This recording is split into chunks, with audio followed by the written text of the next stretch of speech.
Kembali di Kompas Siang, Saudara. Mantan Koordinator Komisi untuk Orang Hilang dan Korban Tindak Kekerasan Fathia Mulyadianti diperiksa sebagai terdakwa dalam sidang kasus pencemaran nama baik Luhut Binsar Panjaitan. Sidang atas terdakwa Fathia merupakan agenda lanjutan setelah terdakwa lain Haris Azhar sudah terlebih dahulu diperiksa pada pekan lalu.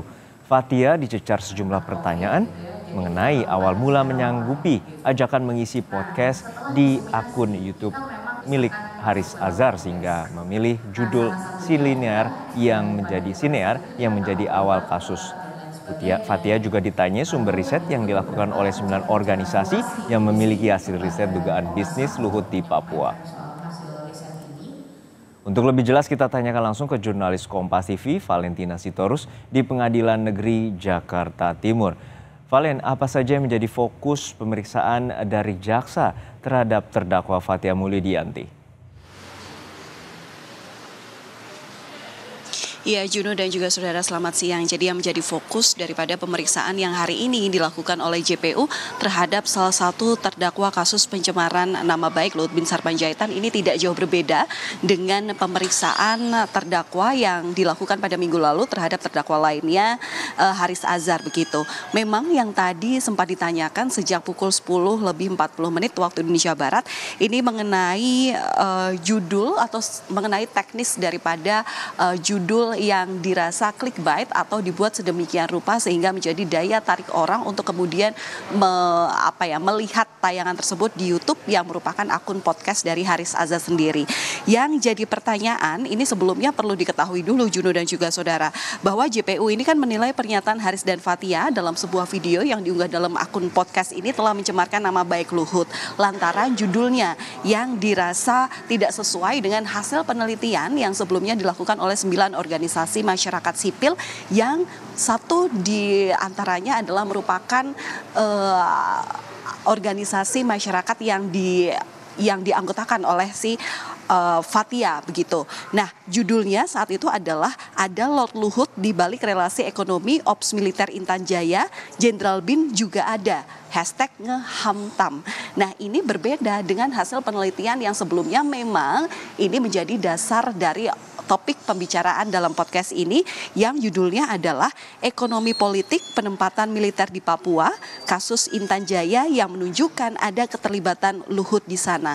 Sehingga tadi yang ditanyakan oleh jaksa penuntut umum ini tidak jauh mengenai diksi-diksi yang digunakan dalam penulisan judul ataupun juga kalimat-kalimat ataupun kata yang disampaikan saat podcast ini berjalan. Misalnya, kenapa judul podcast berbeda dengan judul diseminasi? Tadi dijelaskan lewat lewat Fathia begitu ya, bahwa disebut apakah ini termasuk unsur clickbait digunakan di dalamnya. Ini Fathia mengklaim bahwa tidak, ini merupakan judul yang tidak diketahui yang memang dibuat oleh sang pemilik akun, dalam hal ini adalah Haris Azhar begitu.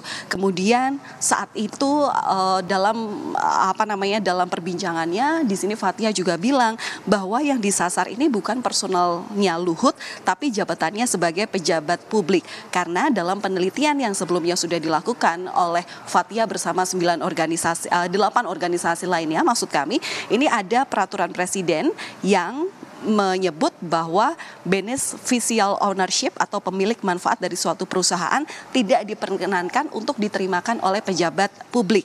Dan disebutkan dalam podcast tersebut bahwa Luhut Binsar Panjaitan saat itu diduga terlibat sebagai beneficial owner di lahan tambang Blok Wabu, Papua. Nah, kemudian juga ada diksi yang sama juga ditanyakan oleh JPU terhadap Haris Azhar minggu lalu. Ini adalah penggunaan kata Lord. Apakah Lord itu merupakan hasil dari kata yang juga hasil dari riset yang sudah mereka lakukan? Ternyata memang kata Lord itu diperoleh dari sebutan-sebutan yang memang sebelumnya sempat viral juga ataupun sudah jadi omongan publik begitu ya di sejumlah media massa ataupun juga di lini-lini dalam media massa lainnya. Kemudian juga disampaikan kata bermain dalam diksi bisnis tambang di Intan Jaya Papua ini artinya apa? Menurut Fathia ini adalah sebuah bentuk parafrase hasil riset atas kepemilikan saham Luhut Binsar Panjaitan di dalam konsesi pertambangan di Intan Jaya.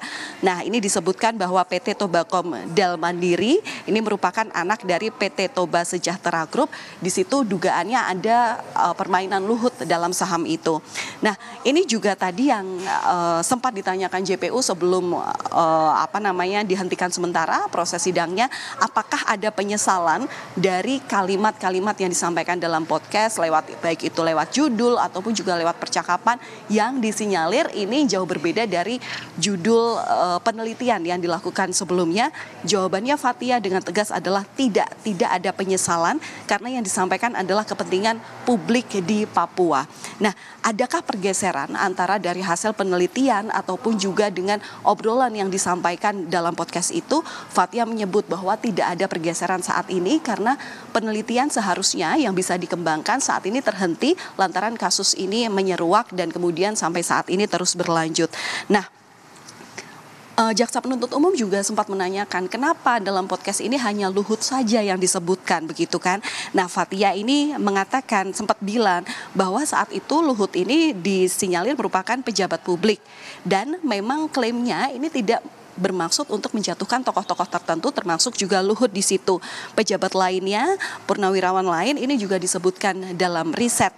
Nah, jadi memang waktu itu klaim dari Fathia memang menyebutkan bahwa obrolan-obrolan ini menyangkut bahwa ada kesalahan yang dilakukan oleh pejabat publik yang memang harus diketahui masyarakat Indonesia. Dan penggunaan podcast daripada Haris Azhar ini memang disinyalir bahwa Haris Azhar ini memiliki kolom YouTube begitu ya, yang memang membahas untuk mengenai HAM. Sehingga kalau topiknya ini disiarkan dengan hasil penelitiannya ini disampaikan, ini sesuai dengan pokok-pokok yang memang menjadi alasan Haris Azhar dalam membuat konten dalam akun YouTube-nya. Sampai sekarang ini memang pemeriksaan hari ini fokus pada Fathia saja karena memang pemeriksaan terhadap terdakwa lain sudah dilakukan sebelumnya. Tapi ini sidangnya masih diskors sampai nanti pukul 13.30 waktu Indonesia Barat. Sementara untuk waktu persidangan selanjutnya itu minggu depan di hari yang sama, di hari Senin tanggal 4 September 2023. Sementara ini agendanya sudah masuk dalam pemeriksaan saksi yang meringankan atau saksi ada charge. Jadi ini masih kami tunggu fakta-fakta menarik apa saja yang kemungkinan nanti akan disampaikan Fathia dalam kasus dugaan pencemaran nama baik terhadap Luhut Binsar Panjaitan. Juno. Terima kasih atas laporan lengkap Anda, jurnalis Kompas TV, Valentina Sitorus dari Pengadilan Negeri Jakarta Timur.